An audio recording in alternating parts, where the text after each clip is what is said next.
Hello everyone, welcome to Precision Prep. So आज हम करने वाले हैं international business unit 2।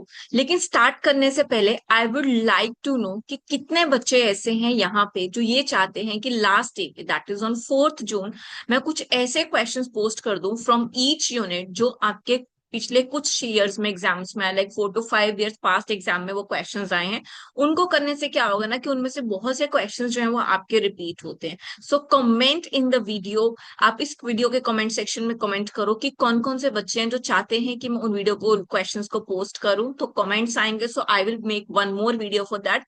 For right now I am starting with the unit 2। Let's get started. Unit 2 के अंदर जो है आपका, इस बुक में हमारे पास ऑलरेडी जो है सिर्फ एक ही पोर्शन है।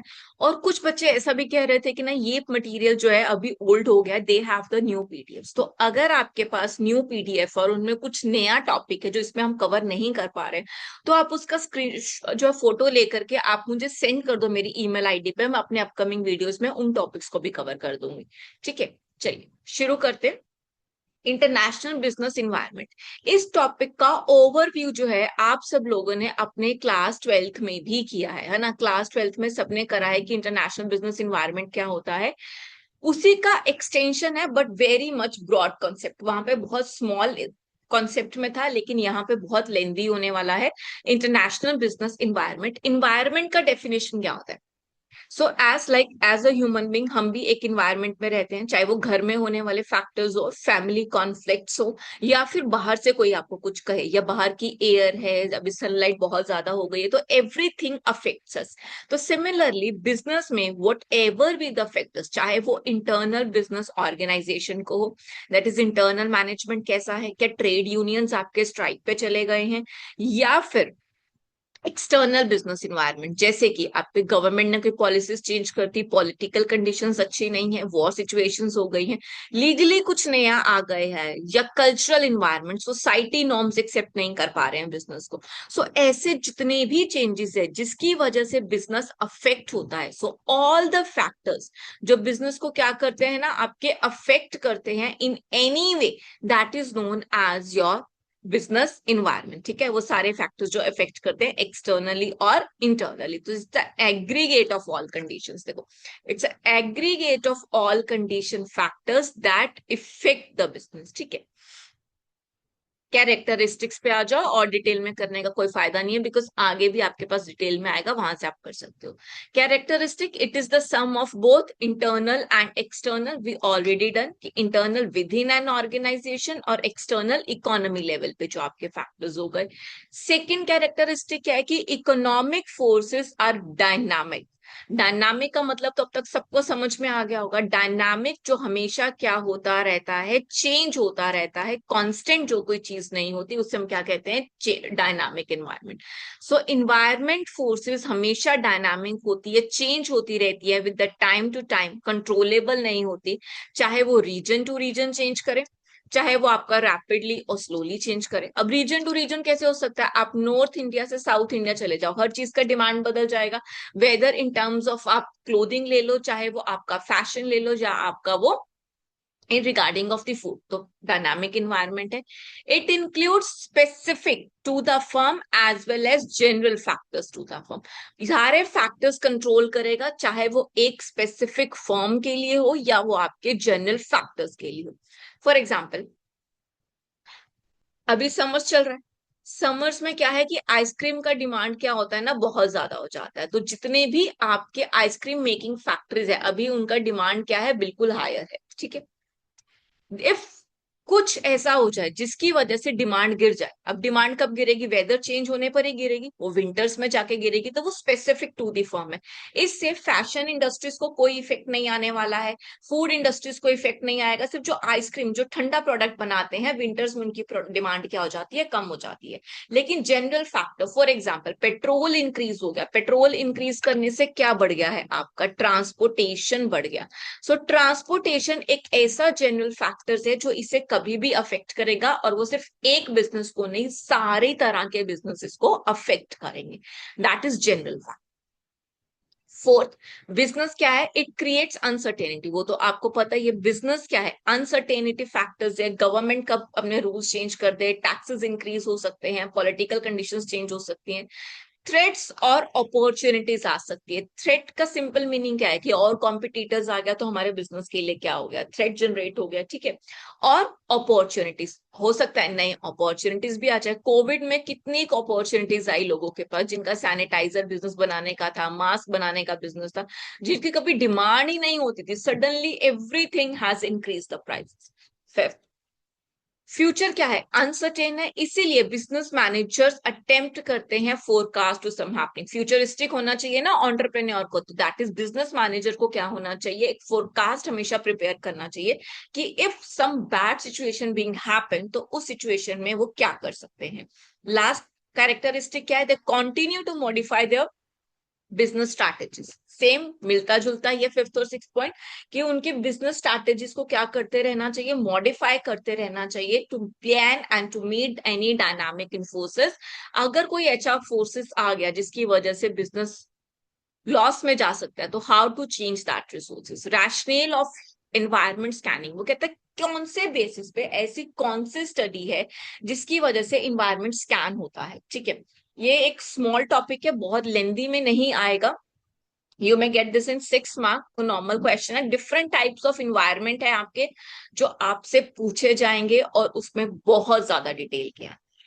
रैशनल ऑफ इन्वायरमेंट स्कैनिंग क्या है? वो कहता है सबसे पहले अगर इन्वायरमेंट को स्कैन करना है, तो सबसे पहले उस इन्वायरमेंट का क्या समझना होगा? उसका नेचर समझना होगा, तभी तो इन्वायरमेंट स्कैन करोगे। कोई भी चीज अगर आपको भी अंडरस्टैंड करनी है, तो सबसे पहले क्या समझना है? उसका नेचर।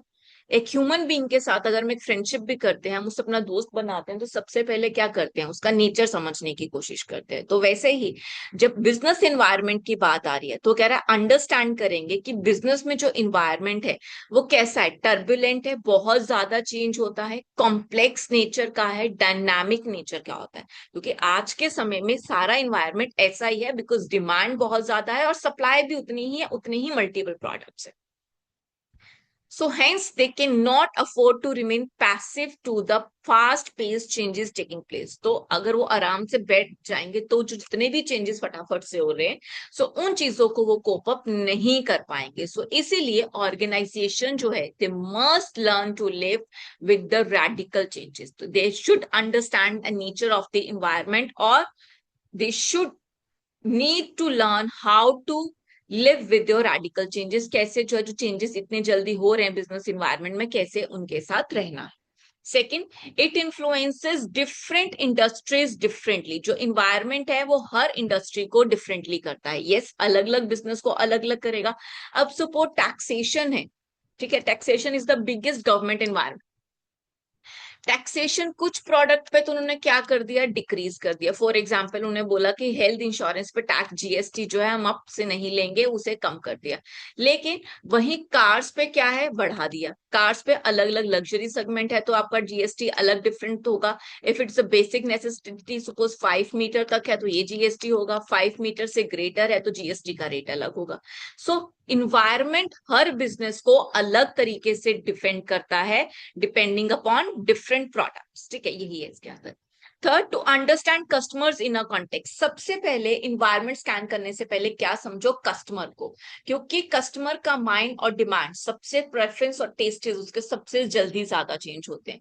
सो डिस्टिंग्विश करेंगे मार्केटिंग व्यू। वो कहता है अगर हम थोड़ा सा मार्केटिंग व्यू से, कॉन्सेप्ट से हम उसको डिस्टिंग्विश करने की कोशिश करें आपके इन्वायरमेंट को, marketing from new concept of marketing. जो मार्केटिंग कंसेप्ट आपका 1960 में आया था, that is depend upon customer knowing. वो किस पे इफेक्ट करता है? आपके इन्वायरमेंट पे एम्फेसाइज करता है। Knowing everything there is no about the customer is not enough. सिर्फ कस्टमर के बारे में जान लेना सफिशिएंट नहीं है।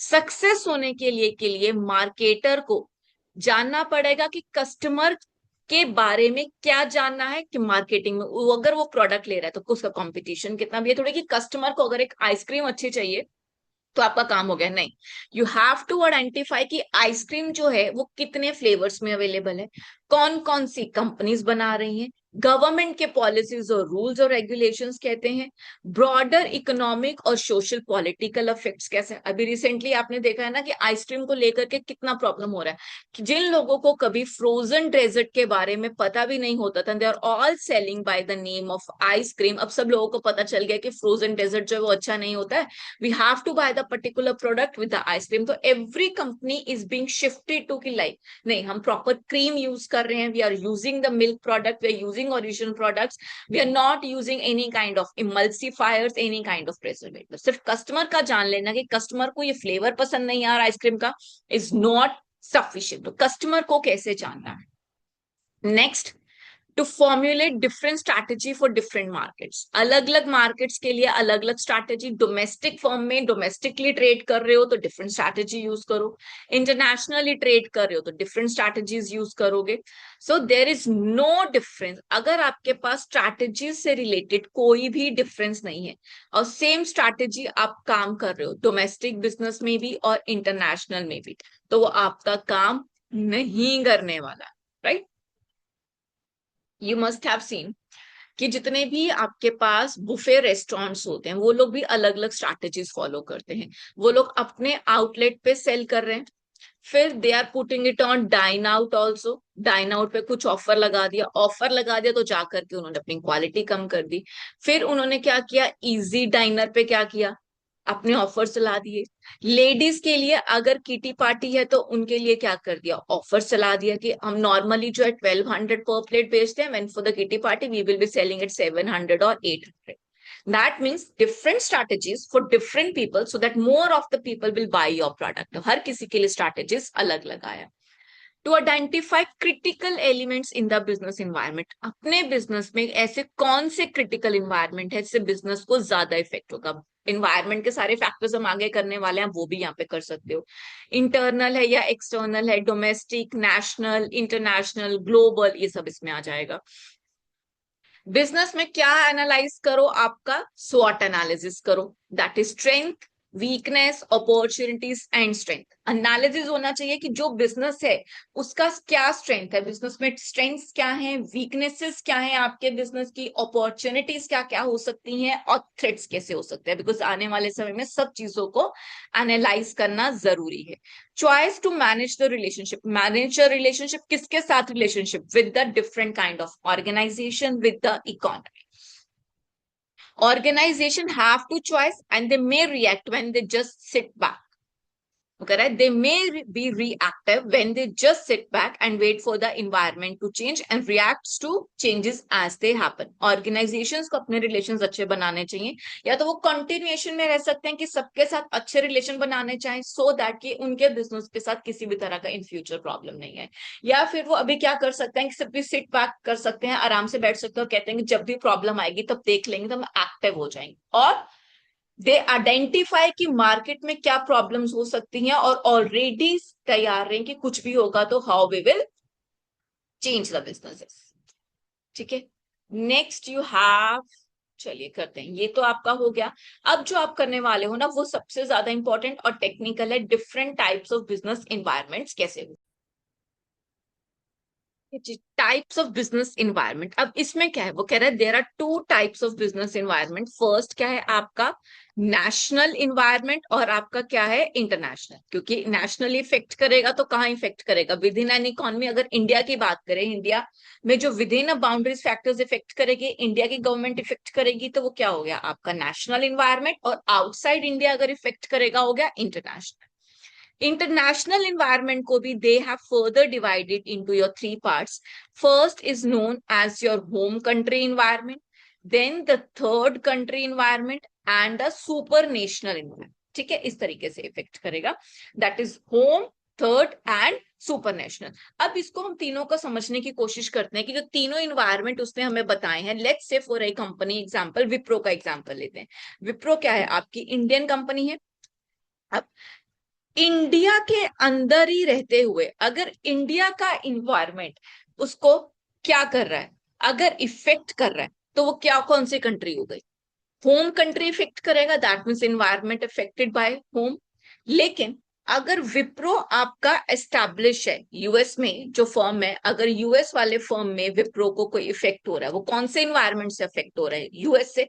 That means Wipro is has dimensions in the US market. तो यूएस कंट्री क्या कर रही है? उसे होस्ट कर रही है। तो अगर यूएस का इन्वायरमेंट उसे अफेक्ट करेगा, तो यहां पे हम इसे क्या नाम दे देंगे? As a host country. ठीक है। Now apart from this, US का एनवायरनमेंट भी इफेक्ट नहीं कर रहा, इंडिया का एनवायरनमेंट भी इफेक्ट नहीं कर रहा है, बिकॉज ऑफ कुछ थम थर्ड कंट्री। थर्ड कंट्री हो सकता है, सपोज जैसे एआई आ गया। एआई कम आने की वजह से सारे आईटी कंपनीज को बहुत ज्यादा सेटबैक लगा है, सबके शेयर्स डाउन है। सो एआई की इफेक्ट वजह से जो इफेक्ट्स आएगा, अब पता नहीं कौन सी कंट्री की वजह से आया। इसको आप कह सकते हो थर्ड कंट्री इन्वायरमेंट, क्योंकि थर्ड कंट्री की वजह से आया, राइट। लेकिन अगर ये जो इफेक्ट है किसी एक थर्ड कंट्री ना कर करके, देर आर मल्टीपल कंट्रीज, ठीक है, ए बी सी, बहुत सारी कंट्रीज है, तो वहां पे उसे क्या कहेंगे? सुपर नेशनल इन्वायरमेंट, जहां पे उसे क्या आया? इफेक्ट आया। क्लियर है कि what is the home country environment, super country and the super national environment, right. यहाँ पे क्या होता है, जब सुपर नेशनल की बात आती है या थर्ड कंट्री की बात आती है, यहाँ पे क्या होता है ना कि बहुत तरह के सैंक्शंस और बॉयकॉट्स लग जाते हैं, इम्पोज्ड अपॉन सर्टेन कंट्रीज और द कंपनीज, जो बाकी लोगों ने लगाए हैं। थर्ड कंट्री में सिर्फ एक कंट्री होती है और सुपर नेशनल में बहुत सारे कंट्रीज जो है आपके इन्वॉल्व हो जाएंगे। This is the only difference. को यहाँ पे दिखा देती हूँ, देखो। होस्ट कंट्री, जो multinational shall be called, multinational company in national environment shall be called the host country, जहां पे वो इस्टेब्लिश है, जहां पे वो अपना बिजनेस कर रही है, rather than doing in corporation, वहां पे उसे होस्ट कंट्री बोला जाएगा। होम कंट्री, जहां पे वो ओरिजिनली पेरेंट कंपनी है, सबसे पहले जहां पे इस्टेब्लिश हुई, जहां से उसका ओरिजिन आया। और बाकी सब कंट्री जैसे थर्ड कंट्रीज के भी उनको क्या करना पड़ता है ना, रूल्स एंड रेगुलेशंस फॉलो करने पड़ते हैं। अगर उन्होंने कोई सैंक्शंस और बॉयकॉट्स लगा दिए, वहां पे क्या हो जाएगा? Third country environment. अब फॉर एग्जांपल, अभी आपने रिसेंट न्यूज सुना होगा, जापान ने आफ्टर 20 ईयर्स इंडिया को बोल दिया कि हम आपसे मैंगो क्या करेंगे, नहीं लेंगे। तो उन्होंने मैंगो का इंपोर्ट बंद कर दिया, यानी इंडिया से इतने भी मैंगो जापान जाते थे, एक्सपोर्ट होते थे, वो क्या हो गए? अब बंद होंगे। इन्होंने क्या लगा दिया? बॉयकॉट कर दिया। अब इंडिया की खुद की वजह से तो लगा नहीं है, तो this is the third country, another country, जिसकी वजह से जो है बॉयकॉट्स लगे हैं ना। We will analyse the environment, जो सबसे ज्यादा डिटेल में है हमारे पास, एनालाइज करेंगे। यहाँ पे कह रहा है कि जब एनालाइज किया इन्वायरमेंट, यहाँ पे ये कुछ पॉइंट्स थे आपके, देखो 3 तरह से डिस्कवर हुआ। सबसे पहले आया आपका पेस्ट, फिर पेस्ट बन गया आपका पेस्टल, और पेस्टल से फिर ये बन गया आपका स्टीपल। ये 3 तरह से बिजनेस इन्वायरमेंट जो है इन्वॉल्व हुआ है। और अभी जो इन्वॉल्वमेंट है वो इसके ऊपर है सारा, because all two are already included in the third one, ठीक है। पेट से अगर आप बात करो, पी से क्या हो गया आपका? Political and legal. पहले पॉलिटिकल और लीगल इन्वायरमेंट डिफरेंस नहीं होते थे 1980 और 1990 में, उसके बाद जाके ये डिफरेंट हुए। तो ये जो पी है आपका, पॉलिटिकल और लीगल, यहाँ पे पॉलिटिकल हो गया, और जब एल में कन्वर्ट हुआ 1990 में, तो ये क्या बन गया आपका? लीगल अलग से हो गया। This has been invented in 1990, और यहाँ पे जो है आपका 1980 और अर्ली 90s का ले लो, ठीक है। रेस्ट तो आपके सेम ही रहने वाले हैं। ई गोज फॉर योर इकोनॉमिक, ठीक है, यहाँ पे भी इकोनॉमिक है। S goes for your social, यहाँ पे भी सोशो है। और T is for technological, T is for technological, ठीक है, यहाँ पे सोशल कल्चरल है। तो ई ऐसा कौन सा पार्ट है जो यहाँ पे आ गया? इन्वायरमेंट आपका इकोनॉमिक हो गया, ठीक है। पॉलिटिकल एंड लीगल क्या हो गए आपके? स्प्लिट हो गए, और एक इन्वायरमेंट यहाँ पे ऐड हो गया। अब स्टीपल की लेते हैं। स्टीपल में S stand for your social, T for technological, E for economical, and E for environmental. Environment उसने अलग से लिया, इकोनॉमिक यहाँ पे भी ये इन्वायरमेंट ही लेके चलेगा। इन्वायरमेंट वो सिंपली कहता है जो अपनी ओजोन लेयर्स है, इको फ्रेंडली इन्वायरमेंट के बारे में बात करेगा। P stand for political, L for the legal, and E for ethical, ठीक है। तो ये पूरे आपका जो नटशेल में है, आपको रीड करना है। आपसे शॉर्ट में क्वेश्चन ले सकता है कि स्टीपल क्या है, पेस्टल क्या है, इसे शॉर्ट में। और डिटेल में तो स्टीपल के ऊपर क्वेश्चन आना ही है। This is all in this part, detail में करेंगे, यहां से कुछ नहीं करने वाले, ठीक है। अब ये जो इन टेक्स्ट क्वेश्चन है ना, आप खुद ही बताओ, कि ये क्वेश्चन कौन ही पूछेगा पेपर में, 1 मार्क के क्वेश्चन तो हमसे आना नहीं। T stand, T is for the technological, है ना। चल स्टार्ट करते हैं। फर्स्ट इन्वायरमेंट किस पे स्टैंड करेगा आपका, आपको पूरा स्टीपल का नॉलेज लेना पड़ेगा। यहाँ पे सी फॉर सोशल आगे जाके है, T technological, economical, environment, political, legal and your ethic. Cultural environment की बात करते हैं। कल्चर क्या होता है कि एक इकोनॉमी के अंदर, सपोज इंडिया की अगर बात करोगे तो वहां पे रहने वाले जो लोग हैं, कलेक्टिविटी ऑफ पीपल है, सो उनकी लैंग्वेज क्या है, उनका रहना सहना क्या है, वो कैसे ज्योग्राफिकल लोकेशंस पे रहते हैं। अब अफ्रीका में जाओ तो वहां पे जंगल्स बहुत ज्यादा हैं, फॉरेस्ट बहुत ज्यादा है, तो वहां पे most of the people living in the forest areas. India में क्या है कि इंडिया में हर तरह की लोकेशन है, there is a mountain geographical location है, तो यहाँ पे आपके पास प्लेन्स भी हैं, रिवर्स भी हैं, and there are oceans as well. तो इंडिया में एग्रीकल्चर प्रोडक्ट्स बहुत ज्यादा है। सो एक कंट्री के लोग किस तरह की लैंग्वेज शेयर करते हैं, कैसी उनकी हिस्ट्री रही। अब इंडिया में रहने वाले सब लोगों की हिस्ट्री सेम है कि सबसे पहले अंग्रेजों ने राज किया, मुगलों ने राज किया। There are multiple history that is relevant to everybody. को ये तो नहीं कह सकता कि हम इंडिया में थे लेकिन हमारे साथ ऐसा नहीं हुआ। सो हिस्टोरिकल सबकी सेम है, ज्योग्राफिकल लोकेशन सबकी क्या है, सेम है। ऑल्दो एरिया वाइज डिफरेंस हो सकता है कि माउंटेन्स और प्लेन्स का, अदरवाइज क्या है, सेम है। And they are possessing same kind of beliefs, सोच, norms, customs, values, attitude, everything. जब इन सब चीजों को आप कंबाइन कर दोगे तो आप कहां पे आ जाओगे, आपके कल्चरल इन्वायरमेंट के अंदर। ठीक है, अब और डिटेल में करते हैं कि कंपोनेंट्स क्या। हर इन्वायरमेंट के कंपोनेंट्स करने आपको इंपॉर्टेंट है। कुछ एक दो ऐसे इन्वायरमेंट में जिनके कंपोनेंट्स दिए नहीं है तो उसमें आप निकल जाओगे आराम से, लेकिन जिनमें गिवन है उनको आपको अच्छे से करना पड़ेगा, you can not skip that. Cultural environment पे आते हैं। देखिए कल्चरल में हमने ऑलरेडी पढ़ा, कल्चरल में हमने क्या क्या पढ़ लिया कि हिस्टोरिकल बैकग्राउंड सेम होता है, वैल्यूज सबको सेम मिलते हैं, बिलीव्स वैसा ही होता है, ज्योग्राफिकल कंडीशंस भी वैसा होता है। तो ये वही सब तो है डिटेल में, और क्या आने वाला है। फर्स्ट करते हैं कल्चरल इन्वायरमेंट की। जब हम बात कर रहे हैं languages and negotiation, intercultural differences क्या होता है। इंटरकल्चर क्या है, अलग अलग कल्चर्स हो गए किसी। अब सपोज बाहर से कोई ब्रिटिशर्स आ रहा है, वो कौन से कल्चर से, वो क्रिश्चियन कल्चर से बिलोंग करते हैं। इंडिया में people are belonging to Hindu and some are the Muslims in India as well. जो इंटरकल्चरल डिफरेंसेस होते हैं ना, ये कहाँ दिख जाते हैं, नेगोशिएशंस और लैंग्वेज में ही दिख जाते हैं। Language is the biggest barrier. कभी उन लोगों को लगता है, ब्रिटिशर्स को लग रहा है कि वो इंडिया में आके लोगों से बात नहीं कर सकते, तो वहां पे क्या क्रिएट हो गया, लैंग्वेज क्रिएट हो गया। सो लैंग्वेज बैरियर क्रिएट होने की वजह से सपोज हम कहना कुछ चाह रहे हैं but they are understanding something else, है ना, क्योंकि हमारे और उनके लैंग्वेजेस में क्या है, डिफरेंस है। और वो जो डिफरेंस है can be in terms of written और spoken expressions, how we are saying and how they are getting understand, है ना। तो वहां पे कोडिंग और डिकोडिंग का प्रॉब्लम होगा। तो यहाँ पे उन्हें क्या चाहिए रहता है, ट्रांसलेटर चाहिए रहता है to convert the language of the one person to the another. ठीक है, तो ट्रांसलेटर सर्विसेज लेनी चाहिए। Same language can often mean, वो कह रहा कई बार तो ऐसा भी होता है कि हमने बोला सेम लैंग्वेज में लेकिन दूसरों को उसका डिफरेंस क्या है, अलग पता चला। हिंदी में पढ़ते हैं ना कि दो और होते हैं, एक और मतलब किसी की तरफ देखना, और ये क्या है, और मतलब ये और ये, थिंग वन और थिंग टू। सो इसी तरीके से कोई बोलता, इवन सेम लैंग्वेजेस में भी जब डिफरेंट चीजें हो सकती हैं, तो यहाँ पे तो there are different kind intercultural differences हैं। अलग अलग जगह से लोग आ रहे हैं, उनके वैल्यूज अलग है, नॉर्म्स अलग है, तो नेगोशिएशंस और लैंग्वेज प्रॉब्लम आता है। Second, religion. रिलीजन क्या है, धर्म।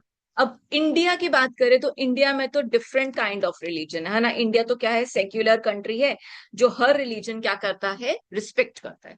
कहते हैं रिलीजन जो है वो यूनिफाई करता है सोसाइटी को, और सोर्स ऑफ फ्रिक्शन भी पैदा करता है। दोनों चीजें, मतलब सोसाइटी को एकजुट भी करता है और सोसाइटी को अलग भी करता है, फ्रिक्शन भी पैदा करता है। Yes, religions define idols for the life which in turn reflects your values and attitudes, है ना। values और attitude religion से ही आता है। कुछ लोग हिंदू हैं, हिंदू कहेंगे हम तो जी बिल्कुल भी आपका नॉन वेज नहीं खाते, मुस्लिम सिंह वो तो खाना चाहिए, तो सबका अपना अपना स्टोरी है।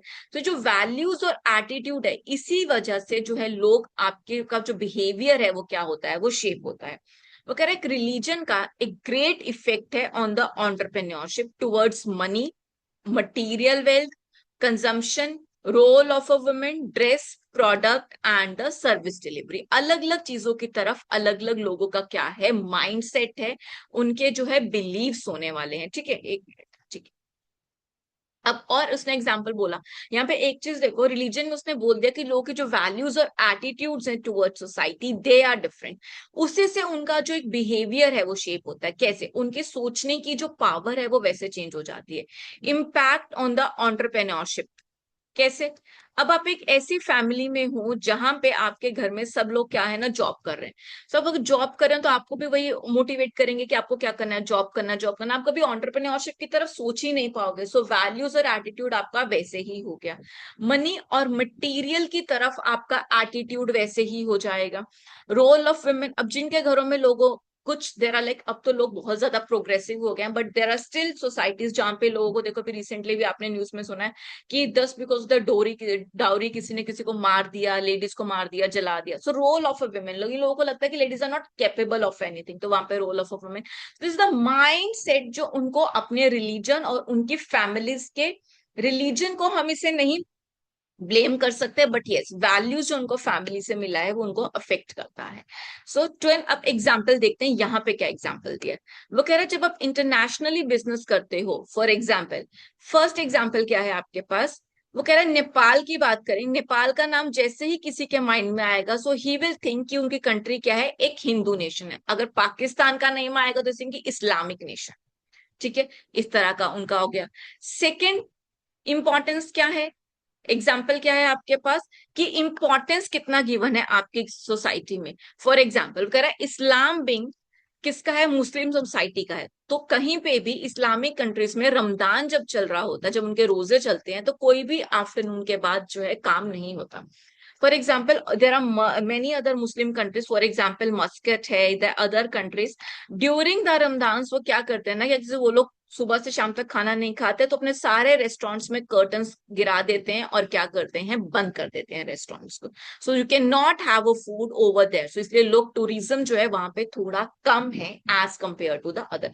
जबकि Dubai is being developing now, वो क्या करते हैं कि ठीक है हम लोग नहीं खा सकते तो अपने रेस्टोरेंट्स के कर्टन्स गिरा के अंदर जो है उनका चालू रहता है, आप लोग लंच कर सकते हो।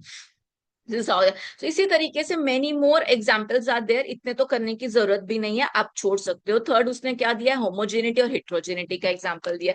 इंडिया में वो कह रहा है इतना हिट्रोजेनिटी है क्योंकि इंडिया में इतने रिलीजन है, there is a large number of the public holidays, secular states हैं, एवरी रिलीजन को क्या मिलता है, उसका एक्सपेक्ट मिलता है, उतनी ही छुट्टियां भी ज्यादा हो जाती हैं। तो टॉलरेंस और इनटॉलरेंस पावर भी अलग अलग, इस तरह multiple examples. Third cultural differences के नाम पे, कल्चरल एनवायरनमेंट के नाम पे आपके पास थर्ड कौन सा कंपोनेंट है, that is values and attitudes. Values और एटीट्यूड कहां से मिलता है, सोसाइटी से, आपकी ओन फैमिली से, बिलीव्स, कन्विक्शंस, आइडियोलॉजीज, ये सब कहां से मिल रही हैं, जहां पे आप रहते हो, is an असेंस of culture and society. During the 90s और 90s उस समय क्या था कि देर इज मच, वो स्टडीज का बहुत ज्यादा इफेक्ट होता था ना। लोग सब कहते थे कि स्कूल जाना चाहिए, पढ़ाई करनी चाहिए, आपको ज्यादा पढ़ना चाहिए। जो लोग नहीं पढ़ते हैं वो बिल्कुल कुछ नहीं कर पाते अपनी जिंदगी में, और जॉब्स का बहुत ज्यादा जो है एक एरिया था। लेकिन अब क्या हुआ, वैल्यूज चेंज हो गई। पीपल नो कि जो सेल्फ स्टडी है आज के टाइम में वो is the biggest change. Self study जो है वो सबसे ज्यादा इंपॉर्टेंट है।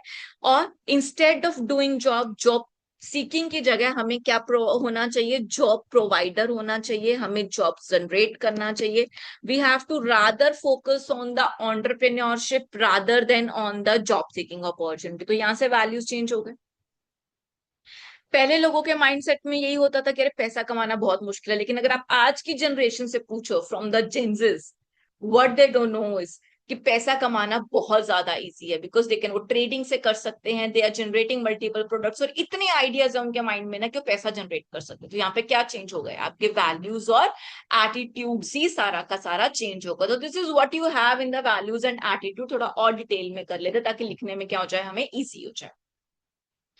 वो कह रहा है बिहेवियर एटीट्यूड्स और rooted and reason if necessary defend it. अब डिफेंड भी कर सकते हो, क्या है ना, हर कोई अपने अकॉर्डिंगली अपने बिहेवियर को क्या करता है, जस्टिफाई करता है। अब फॉर एग्जांपल एक और चीज लेते हैं, there are two type of people. One would defend कि मेरे को घर लेना है, होम लेना है, और मेरे पास जो है 1 करोड़ कैश है, तो मैं डायरेक्ट कैश में लेके पेमेंट कर दूंगा। ये इसका एटीट्यूड है, that I don't want to take burden, मुझे किसी भी तरह की लाइबिलिटी नहीं लेनी, मेरे पास कैश है, मैं कैश दूंगा और अपने घर में रहूंगा। वहीं पे एक दूसरा पर्सन आया, ही सेड कि 1 करोड़ तो मेरे पास भी है और लेना मुझे भी है घर, लेकिन मैं लूंगा नहीं। मैं क्या करूंगा, या तो रेंट पे लूंगा क्योंकि रेंट देना मुझे कम पड़ेगा, और अगर मुझे घर खरीदना भी है तो मैं क्या करूंगा, 20 लाख का एक डाउन पेमेंट कर देता हूँ, बाकी जो है इंटरेस्ट पे दूं। क्यों? क्योंकि उसको पता है बाकी जो 80 लाख वो अपने पर रख रहा है उससे वो ज्यादा इनकम जनरेट कर सकता है rather than paying interest on that. तो ये भी उसका एक माइंड सेट है, और दोनों खुद को डिफेंड कर पाएंगे। सो अपने वैल्यूज और अपने एटीट्यूड्स की वजह से दोनों पर्सन एक दूसरे को अपने अपने लिए क्या कर सकते हैं, डिफेंड कर सकते हैं। जब किसी से झगड़ा भी हो जाता तो यही होता है ना, एक बंदा बोलता है मैं ऐसी हूँ, दूसरा कहता है मैं ऐसी हूँ, बिकॉज दोनों के जो वैल्यूज हैं, जो एटीट्यूड्स हैं, वो क्या है, डिफरेंट है। In the US value that everyone is equal, वगैरह यूएस में everyone is equal and same attitude gives same respect to the women। हर निच के बीच में वैल्यूज अलग अलग होते हैं, जिसकी वजह से डिफरेंट एटीट्यूड्स और डिफरेंट बिहेवियर्स क्या होते हैं, आपके जनरेट होते हैं। हर सोसाइटी में अपने बिलीव्स और बेसिक कन्वेंशंस की वजह से हर किसी के लिए राइट और रॉन्ग का डेफिनेशन अलग है, गुड और बैड अलग है, डिजायरेबल और अनडिजायरेबल अलग है, इंपॉर्टेंट अनइंपॉर्टेंट अलग है। Attitude is persistent tendency to feel and behave in a particular way towards some object, किसी भी तरीके से आपको किसी की तरफ जो बिहेव करना is different. And attitude is not standard, वो कहता है एटीट्यूड स्टैंडर्ड नहीं होता, ये सिचुएशंस के अकॉर्डिंगली क्या हो जाता है, चेंज हो जाता है, जबकि जो वैल्यूज है those are more stable than your attitude. Values को आप चेंज नहीं कर सकते, yes attitude can be change towards the other person और towards the thing. Values are terminal, desirable है और स्टेट ऑफ एग्जिस्टेंट है। For international business manager example, it is difficult to make objective analysis of values and attitude। International manager के लिए बनाना बहुत मुश्किल है analysis and attitudes as they carry emotions as well. वो कह रहा है attitude toward time, work and achievement लोगों का अलग है। तो ये बहुत लंबा है, आप इजीली इसको इतने में लिख सकते। फोर्थ, कल्चरल एनवायरनमेंट का आपके पास क्या है component, the customs and the manners. Customs क्या है, customs are kind of traditions, family customs, rituals जो आप फेस्टिवल्स सेलिब्रेट करते आ रहे हो, सोशल कंडक्ट जो है, those are known as your customs. ठीक है, अभी दिवाली आएगी तो हमें ये कुछ घरों में 5 दिन का त्योहार मन रहा है, तो किसी में 3 दिनों, कुछ लोग 1 दिन में भी निपटा देते हैं। Those are the customs, the family tradition, the practices which are being follows in the families during a long period of a time. So when people who frequently uses a particular pattern, ठीक है, जो particular pattern follow करता है, किसी के घर में रोज सुबह उठ के 4 बजे आरती हुई जी, तो वो क्या है, उसका एक पर्टिकुलर पैटर्न है जो फॉलो कर रहा है, तो उसका क्या हो गया, कस्टम हो गया। Often behave according to that pattern, लोग उसी पैटर्न के अकॉर्डिंगली क्या करते हैं ना, बिहेव करते हैं। उनके मैनर्स और हैबिट भी क्या है, उसी तरीके से जो है वो जनरेट करते हैं। अब इन अ सोसाइटी कुछ लोग हैं जिनके घर में कभी नॉनवेज नहीं बना, तो वो लोग आगे जाके भी नहीं करेगा, उसके मैनर्स और उसकी हैबिट्स जो है वो उसी के अकॉर्डिंगली डेवलप होगी। In different cultures the customs performed while marrying different. वो कह रहा कई घरों में जब डिफरेंस, हर किसी के घर में शादी होने का तरीका अलग है, हिंदूज में अलग है, मुस्लिम्स में अलग है, क्रिश्चियंस में अलग है। हिंदूज में भी इतने सारे आपके पास कास्ट है कि सबके शादी करने का तरीका क्या है ना, डिफरेंट है। मराठीज में डिफरेंट है, पंजाबीज में अलग है, गुजरातीज में अलग है, सबके यहाँ अलग है। Even while following the same customs in the manner in which it is executed may be different. Same custom follow करते टाइम भी आप क्या करते हो, चीजों को अलग अलग कंटिन्यू कर सकते हैं। An international market must weigh, for example, an international marketer, कोई international marketer है, must weigh customs and manners as they affect the way products are used। वो कह रहा है वैसे ही वे करेगा अपने कस्टमर और मैनर्स को जैसे उसकी यूज लेबल पैकेजिंग को रिक्वायर्ड है। यहाँ पे देखो, Japanese drink soup mainly for breakfast, Whereas in the US, orange juice is taken for breakfast. वो कह रहा है अब दोनों में अलग अलग हो गया, दोनों के कल्चर्स अलग है, कस्टम्स अलग है, मैनर्स अलग है। एक जगह जो है ब्रेकफास्ट में सूप ले रहे हैं और एक जगह क्या है, जूस लिया जा रहा है। और जबकि फ्रांस की बात करें, उन्होंने जूस को कैसे ले लिया, एज अ रिफ्रेशमेंट। इंडिया में ब्रेकफास्ट में क्या है, मिल्क लेना है, और ऑस्ट्रेलियंस कहते हैं कभी भी दूध पी लो, ये कोई दिक्कत नहीं। These are person to person it affects. Next is the education. अब एजुकेशन क्या है, is the process of learning, खुद को एजुकेट करना, नॉलेज लेना, स्किल्स को डेवलप करना, एक्सपर्टीज बढ़ाना, एटीट्यूड बढ़ाना, डिजायर, मोटिवेशन, इन सब चीजों को इंक्रीज करना इज नोन एज एजुकेशन। सिर्फ एग्जाम देना तो एजुकेशन नहीं होता है, exam is a part of the education, but yes, education is much beyond, more beyond that, जहां पे आप सिविक सेंस भी सीखते हो, सोसाइटल कॉन्सेप्ट्स भी सीखते हो, नॉलेज भी गेन करते हो, और दूसरे के साथ शेयर भी करते हो और मोटिवेट भी।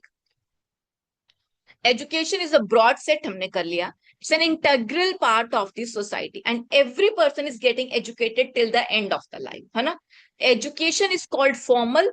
फॉर्मल कब हो जाती है, जब स्कूल्स में जाके, क्लासरूम्स में जाके, एक पर्टिकुलर फॉर्मेट में जाके एजुकेशन लेते हैं। जैसे स्कूल है, 1st to 12th तक बच्चा स्कूल करेगा, फिर 3 साल वो क्या करेगा, ग्रेजुएशन करेगा, फिर 2 साल पोस्ट ग्रेजुएशन करेगा। फिर उसको अगर सीए कोर्स करना है, सीएस कोर्स करना है, तो उसका अलग से एक पैटर्न है। फिर किसी को यूपीएससी भी देना है, सो that is all called a formal education. However, अगर फॉर्मल एजुकेशन के अलावा क्या हो सकता है, बच्चा घर पे भी बहुत कुछ सीखता है, टीवी देख के भी बहुत कुछ सीखता है, वीडियोस देख के भी बहुत कुछ सीखता है। So outside the classroom that is informal, लेकिन स्टिल वो क्या है, आपका एजुकेशन है। So education is used for both strengthening and existing cultural also to prepare society for the necessary change. So this is all are the education, जिसमें आप continue कर सकते हो। इतना लेंदी लिखने की जरूरत नहीं है, चलेगा। एग्जाम्पल देख लेते अगर कोई है, multinational are particularly interested to know if the local staff can be assigned all the jobs. Can the management भी डिसेंट्रलाइज टू लोकल स्टाफ, क्या मैनेजमेंट जो है लोकल स्टाफ को डिसेंट्रलाइज कर सकते हैं, डिपेंड्स, है ना। अगर लोकल स्टाफ एजुकेशन लेवल पे इतना इक्विप्ड है, जो एक हाई लेवल का पार्ट जो है वो कंटिन्यू कर पाए, तो यस, वो क्या है आपका, ही कैन बी, उसको आप सेंट्रलाइज कर सकते हो, अदरवाइज आप उसे सेंट्रलाइज नहीं कर सकते, right. Then social groups and material culture, this is all about your cultural groups. Complete करते हैं। सोशल ग्रुप्स में क्या आ गई, कि वो सब लोग जो एक सोसाइटी के अंदर रहते हैं and usually socialise together, they are born together, live together, celebrate the festivals together, they all comes in a social group. Culture consist of the, वो क्या है कि जितने भी कल्चर्स है, they consist of relationship based on kinship और free association, है ना। हम जितने भी फ्रेंड्स बनाते हैं वो फ्री एसोसिएशन पे बनाते हैं, जबरदस्ती तो नहीं है। जबरदस्ती तो क्या होती है, रिश्तेदारी, रिलेटिव्स, है ना।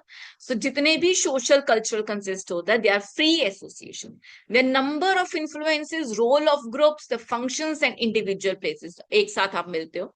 सोशल ग्रुप्स आर ऑर्गेनाइजेशन, जो मैंने बोला, which are born together, live together, and die together. However, every aspect of life are influenced by them. हमारे पेरेंट्स कुछ करते हैं, या हमारे सिबलिंग्स कुछ करते हैं, कजन्स करते हैं, फ्रेंड्स करते हैं, उन सबसे हम लोग क्या होते हैं, कहीं ना कहीं पे इफेक्ट होते हैं। सो इनमें सार सब कुछ, चाहे वो आपकी फैमिलीज हो गई या रेफरेंसेस ग्रुप हो गए, ये सब क्या होते हैं, आपके इंक्लूड होते हैं in the social group. And the family is basic, आपका कॉन्सेप्ट है कि डिफरेंट कल्चर और कंपोजिशंस में आ गया। A family provide 4 basic function. सबसे पहले तो आपको रहने के लिए जगह देंगे, है ना। सो इकोनॉमिक वेलबींग, रहने के लिए, खाने के लिए, पीने के लिए। अब जब भी बच्चा बॉर्न होगा, खुद से तो नहीं कमाने लग जाएगा। So family gives you wellbeing. Emotional support, entrepreneur तक को फैमिली सपोर्ट चाहिए, तो अगर एंटरप्रेन्योर नहीं है तो नॉर्मल इमोशनल सपोर्ट चाहिए। सुटेबल फैमिली लाइफस्टाइल वो आपको देते हैं। सुटेबल फैमिली लाइफस्टाइल, जो भी लाइफस्टाइल उनका, if they are roaming in a car, they have a good house, they are giving it to you, and socialization with their relatives and the family members. So इसी function की वजह से वो कह रहा है family is a very important for an international business purpose as well. Family का definition ये तो आपको 3rd 4th क्लास में कराते थे, कर लेना। न्यूक्लियर फैमिली क्या होती है, सिंगल पेरेंट फैमिली क्या होती है ना। अब अगर societies like US, Canada, nuclear families are more common, जबकि इंडिया में ले लो तो इंडिया में ज्वाइंट फैमिली ज्यादा कॉमन है। Children are taught to serve in the group, कि बच्चे कैसे एक ग्रुप्स में रह सकते हैं, ग्रुप्स में रहते हैं, एक साथ रहते हैं, तो उन्हें क्या आता है, दे लर्न कि एक साथ कैसे रहना है, यूनिटी है, लॉयल रहना है और हार्मनी रखना है। लेटिन अमेरिका में कह रहा है जहाँ पे extended family is a common site, everyone uses the surname of both, maternal side और पैटर्नल साइड किसी का भी यूज कर सकते हो, simple. Last, from the social cultural point, सबसे ज्यादा पॉइंट आपके ना इसी के अंदर है और किसी में इतने पॉइंट्स नहीं। लेंदी वन इज दिस ओनली, बाकी आपके जितने भी कल्चर्स हैं आप करोगे तो उसमें कम पार्ट ही आपको करना है। Material culture, material cultures refer to the material things, materials में क्या आ जाते हैं आपके पास, house, car, vacations, these all are the material culture, the way they are produced, technology हो गई, who makes what and why, that is economics, they are produced, कि क्या the way they are produced, किस तरीके से produce हुआ है और क्या प्रोड्यूस हुआ है और क्यों प्रोड्यूस हुआ है ना, दैट इज इकोनॉमिक्स। तो प्रोडक्शन किसकी वजह से होती है, टेक्नोलॉजी होगी तभी प्रोडक्शन होगी। जिसमें आप टेक्नोलॉजी की बात करोगे तो टेक्नोलॉजी में क्या है कि सारी टेक्निक्स हो जाएगी कि कौन सा टेक्निक ऑफ प्रोडक्शन आपने यूज किया है, digital electronics, communication,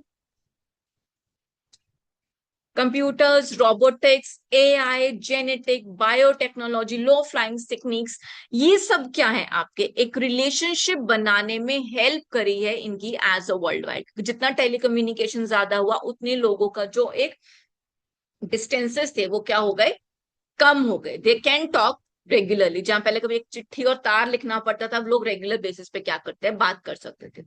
technological advancement से कल्चरल चेंज हुआ, how you may get this question, how technological advancement has led to the cultural change, ये आपको ध्यान से करना है। अगर वेस्टर्न कल्चर्स में availability of more time for leisure is the direct relationship for technological, because वो कह रहे हैं उनके पास लेजर के लिए टाइम बहुत ज्यादा था, ठीक है। अब leisure is directly proportional to your technological development, क्यों, लेजर था, करें क्या, तो उन्होंने क्या डेवलप करने शुरू किए, गेम्स डेवलप किए। So technological advancement has riddled to cultural convergence, time lag, using in advance version different culture minimise हो गया, level of material cultural influences the standard of living and also values and beliefs.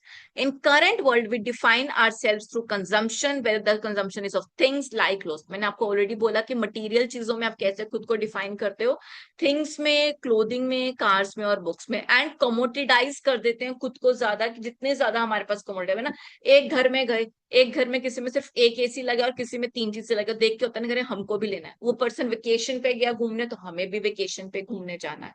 So these are the differences, how the leisure time or the technological has led to cultural change। पहले क्या है कि लोग आपस में बैठ के बात करते थे, लेकिन अब लोगों को बात ना करके someone wants to play a game, और किसी को रील स्क्रॉल करना है, और someone wants to कि मैं कोई एक टिंकर कैट खोलता हूँ और वहां पे कोई 3D प्रोडक्ट बना लेता हूँ। So this is how the cultural values have been evolved and changed over a period of a time। पहले जहाँ पे लोग एक वेकेशंस में अपने नानी के घर जाते थे, अब नानी के घर ना जाके सिंगापुर जाना है, स्विट्जरलैंड जाना है। This is how the cultural values has been changed। इसमें एग्जाम्पल्स आपके बहुत मैटर करेंगे, बिकॉज लिखने के लिए ज्यादा मटेरियल आपके पास नहीं। चलिए जी नेक्स्ट टॉपिक करते हैं, Hofstede's cultural dimensional, very very important. इसकी जो जो 6 कैटेगरीज है ना, ये ध्यान से सुनना, क्योंकि खुद से डायरेक्टली लिखना पेपर में पॉसिबल नहीं है। हॉफस्टेड के जितने भी कल्चरल डायमेंशंस हैं, ये किसने आपके किए थे, ग्रेट हॉफस्टेड्स ने डेवलप किए थे, एंड दे हैव प्रोवाइडेड कि जो कल्चरल डायमेंशंस हैं वो कैसे इफेक्ट करते हैं आपके क्रॉस कल्चरल वेरिएशंस को। अलग अलग क्रॉस कल्चरल क्या है, इंडिया, पाकिस्तान, जापान, यूएस, ये क्रॉस कल्चरल, सबके कल्चर्स अलग अलग हैं, how they are different in different nations, this concept is known as Hofstede's cultural dimensionals. ठीक है जी, फर्स्ट डायरेक्टली स्टार्ट कर रही हूँ, ये 6 पॉइंट्स हमें करने हैं, 5 पॉइंट्स अच्छे से। Power distance index, power distance index क्या होता है, हर इकोनॉमी में ब्यूरोक्रेसी, एडमिनिस्ट्रेशन पावर और पावर कह लो कि जो बड़े लोग हैं जो हाई लेवल पे हैं वो अलग अलग है। अब इफ आई टॉक अबाउट, अब मैं पर्टिकुलर नेम लूंगी तो there will be a problem. कई कंट्रीज में क्या है कि जो हाई पावर्स हैं वो इतने ज्यादा है ना कि एक आम इंसान कुछ कर ही नहीं सकता, है ना, इतना ज्यादा जुडिशियल सिस्टम इतना ज्यादा इफेक्टेड है, there are many much corrupted people कि उनको अपने पावर का इतना यूज करते हैं कि लो पीपल कुछ नहीं कर सकते। इवन द लो पीपल वो इतना ज्यादा उसमें अकोमोडेट हो गए हैं ना कि ठीक है इनको जो करना है दो, we can not do anything, so वो ज्यादा सह रहे हैं। और इसी का उल्टा कई जगह पे क्या होता है कि people are not ready to bear anything, they are very reluctant and they can question direct to the authorities. That is a power index. अब दो तरह के आपके पास पावर इंडेक्स होते हैं, मैंने आपको छोटा सा इंटरव्यू इसका दे दिया नटशल में। It is between in equality and power accepted. Power किन लोगों के पास है? हाई पावर वाले लोग, भाई उनके पास अब आपके लोग गवर्नमेंट पावर भी बहुत ज्यादा है, उनके पास पैसा भी बहुत ज्यादा है और हर तरीके से ऊपर है। और अब जो जिनके पास नहीं है वो क्या हो गए? इनइक्वालिटी हो गए। अब जिस तरीके से आप इनको परसीव करते हो वैसे ही वहां का पावर डिस्टेंस इंडेक्स क्या होता है, डिपेंड करता है। अब कहता है अगर आपका हाई पावर इंडेक्स है, देखो हाई पावर इंडेक्स आपका HPD भी लिख सकते हो यहाँ पे, अगर आपका हाई पावर इंडेक्स ज्यादा है सो ये वहां पे जो आपका टॉलरेंस है वहां पे इनजस्टिस ज्यादा है। मतलब जो हाई लेवल पे लोग हैं उनका जो मन करे वो कर सकते हैं। देयर आर पावर इम्बैलेंसेस, बड़े लोगों के हाथ में पावर है, promotes bureaucracy and the authority और values, value ranks authority and highly. वहां पे टॉलरेंस पावर लोगों का ज्यादा है। फॉर एग्जाम्पल आप इंडिया की ही बात कर लो है ना, तो इंडिया जैसे इकोनॉमी में यहाँ पे ये बहुत ज्यादा आपका जो है रहता है। और वहीं पे जहां पे आपका रिवर्स है, लो पावर इंडेक्स है, लो पावर इंडेक्स में क्या हो जाएगा कि लोगों का जो सहने का पावर है, low power index score cultural that flat organisation structure, वहां पे हायरार्की नहीं है जहां से यानी कि टॉप टू डाउन अप्रोच है, no everybody is same, flat organisation structure है। वहां पे पावर डिस्ट्रीब्यूटेड की गई है, सबके पास इक्वल पावर है। पार्टिसिपेटिव मैनेजमेंट है, that means every one can participate wherever they want, ठीक है, वहां पे पार्टिसिपेटिव मैनेजमेंट है।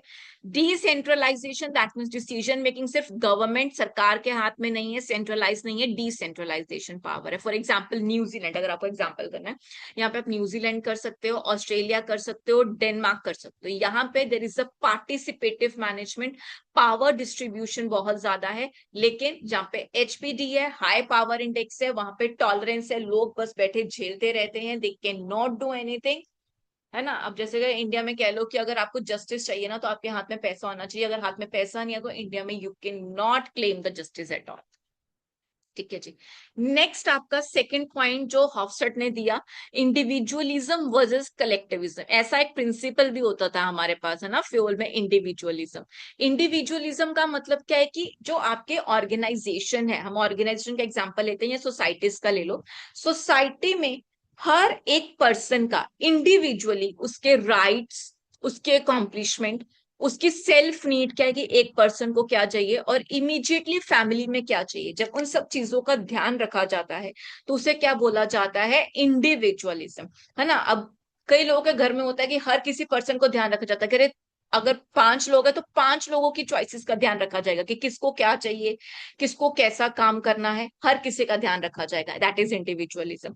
कलेक्टिविज्म, अगर एक कंपनी और ऑर्गेनाइजेशन में अगर एक कंपनी सबको देखने बैठ जाए कि इस इंडिविजुअल को छुट्टी चाहिए, चलो इसको छुट्टी दे दो, दूसरे का काम करने का मन नहीं है इसको भी छुट्टी दे दो, तो ऑर्गेनाइजेशन कैसे सरवाइव करेगा? वहां पे हर इंडिविजुअल की नीड्स ना देख करके किसकी नीड को देखी जाती है? For the organisation as a whole, as a collectivism देखा जाता है, जहां पे ऑब्जेक्टिव्स और वेलफेयर किसके बेसिस को, ऑफ द ग्रुप, पूरे ग्रुप्स को हायर वेटेज दिया जाता है, हायर प्रायोरिटी दिया जाता है। वहां पे आई डिफाइन ना करके वी डिफाइन किया जाता है as a team. We and people from collective backgrounds tend to value loyalty relationship more than the individualism, because हर जगह इंडिविजुअलिज्म को भी प्रायोरिटी देना is not possible. Then uncertainty avoidance index. Uncertainty क्या है कि फ्यूचर में पता नहीं क्या हो जाए, है ना। अब एक फैमिली का एग्जांपल लेते हैं फिर आगे इसको एक्सप्लेन करेंगे। अब एक फैमिली में एक पर्सन है a, he wants to start a business, है ना। वो कह रहा है कि मेरे को बिजनेस स्टार्ट करना है, कि मेरे को 15 लाख रुपए दे दो, मैं अपना बिजनेस स्टार्ट करूंगा। फैमिली आई वहां पे, नहीं जी तुम तो डुबो दोगे, हम तुम्हें पैसा नहीं देंगे, तुम चुपचाप कोई नौकरी ढूंढ लो और काम कर लो। मतलब उनका जो टॉलरेंस है टुवर्ड्स रिस्क वो रिस्क लेने के लिए तैयार नहीं है, they have a limited tolerance. So that means यहाँ पे वो अनसर्टेनिटी को अवॉइड कर रहे हैं, अनसर्टेनिटी का अवॉइड कर रहे हैं, that means they have a high uncertainty avoidance risk, उनका अनसर्टेनिटी अवॉइडेंस रिस्क बहुत ज्यादा है यहाँ। ठीक है, अब वही दूसरी फैमिली है कि ठीक है बिजनेस स्टार्ट करना है कर लो, तो क्या हो गया, 15 लाख रुपए हैं, अब पूरा तो नहीं डूबेगा, अब स्टार्ट करने की कोशिश करो 6 मंथ्स अपना, लेकिन उससे पहले क्या करो, एक ब्लू प्रिंट बना लो, we don't have any problem. So वहां पे क्या है कि जो टॉलरेंस है हाई रिस्क की तरफ वो कम है, वो कह रहे हो दे हैव हाई टॉलरेंस है ना, लिमिटेड टॉलरेंस नहीं, हाई टॉलरेंस है, they are ready to take unavoidance risk. तो वहां पे जो लो अनसर्टेनिटी अवॉइडेंस रिस्क हो गया वहां पे। Why? Because वहां पे people are accept the avoidance and comfortable in changing the environment. They are ready to do. Clear? Next, masculinity and femininity. Masculinity and femininity में ये तो आपके सिंपली क्या है, यहाँ पे ना ट्रेड्स बता रहा है कि मेस्कुलाइन और फेमिनिटी के ट्रेड्स क्या है। मेस्कुलाइन में कह रहा है कि as a distinct based upon the gender, males में क्या होगा, ज्यादा assertiveness, they are not ready to change, courage, strength, rivalry ज्यादा है। वहीं पे अगर फेमिनाइन ट्रेड्स देखोगे तो they are being modest, nurturing और जेंडर इक्वालिटी ज्यादा है। Nation with a high femininity score is likely to provide better maternity benefits and more easily available child care service. तो जहां पे फेमिनिटी स्कोर ज्यादा है वहां पे बेटर मैटरनिटी सर्विसेज प्रोवाइड की जाती हैं। Even you have think of कि Japan and many other countries जहां पे उनके पास अब यंग पीपल की रेशोज ही क्या हो गई है, कम हो गई, they want more of the females ताकि उनका रिप्रोडक्टिव सिस्टम जो है वो बढ़े और उनकी इकोनॉमी में जो है पॉपुलेशन थोड़ा बढ़े। So they are giving many of the maternity and child care facilities. Fifth, long term orientation and short term. Organisation या इकोनॉमी या सोसाइटी, यहाँ पे तो इंटरनेशनल बिजनेस की बात कर रहे हैं, तो वो जो आपका फर्म है या कंट्री है वो किस पे ज्यादा फोकस करिए, लॉन्ग टर्म पे या शॉर्ट टर्म पे। लॉन्ग टर्म पे ज्यादा फोकस करेगी तो लॉन्ग टर्म अकम्प्लिशमेंट्स होंगे, शॉर्ट टर्म पे करेंगे तो शॉर्ट टर्म में क्या करेंगे, सक्सेस मिले, इमीडिएट रिटर्न मिलना चाहिए, immediate future and present over the future, easy. Last you have indulgence and restrain. Indulgence क्या है कि किस चीज में आप इंडल्ज हो रहे हो। अगर इंडल्जेंस फैक्टर है यानी सोसाइटी क्या कर रही है, सबको इंडल्ज करने जा रही है, वो हर किसी के साथ they are happy to spend their time, उनके पास लाइफ और रिक्रिएशन का टाइम दे रहा है। You must have read that book, the name of the book was psychology, Japan से रिलेटेड उनका साइकोलॉजी से एक बुक है, I don't remember the name of the book, psychology of money करके, I think psychology of money is the name of the book. वहां पे वो लोग क्या कहते हैं कि जो लोग ज्यादा लेजर और क्रिएशंस में अगर होते हैं, जापानीज में अगर देखो तो वहां के लोग क्या कहते हैं ना कि we should be indulgence to everyone, हमें सबको अपनी लाइफ में इंडल्ज करना चाहिए, लाइफ उनके साथ एंजॉय करना चाहिए, रिक्रिएट करना चाहिए। ऐसा करने से एक तो उनका लाइफ स्पैन बड़ा होता है और उनके पास जो पॉजिटिव थिंग्स है वो अट्रैक्ट, दैट इज इंटेलिजेंस। और वहीं पे एक सोसाइटी है, दे वांट टू रिस्ट्रेन, वो कह रहे हैं नहीं रोको, वो रोक रहे हैं हर चीज को, दैट मीन्स सप्रेस कर रहे हैं, कंट्रोल कर रहे हैं सेटिस्फैक्शन को, they are thinking everything practical, you know we don't want to spend the time with other, हमें जो अपना काम करना है और आगे बढ़ना है। ठीक है, ये 6 हॉफशेट की जो आपकी थ्योरी है ये अच्छे से कर लेना, do not skip that. Now the legal environment, legal, चलिए जी अब करते हैं legal environment, next concept. Legal environment में आपको क्या लिखना है ना, एक तो आप डेफिनेशन लिखो कि फॉर एनी कंट्रीज जितने भी लॉज परटेन करते हैं, चाहे वो ड्यूटी से रिलेटेड हो, कंज्यूमर प्रोटेक्शन से रिलेटेड हो, फॉरेन पार्टिसिपेशन से रिलेटेड हो, प्रोटेक्शन हो गए, जुडिशियरी इंटीग्रेशन, वो सब क्या कॉन्स्टिट्यूट करते हैं आपका legal environment.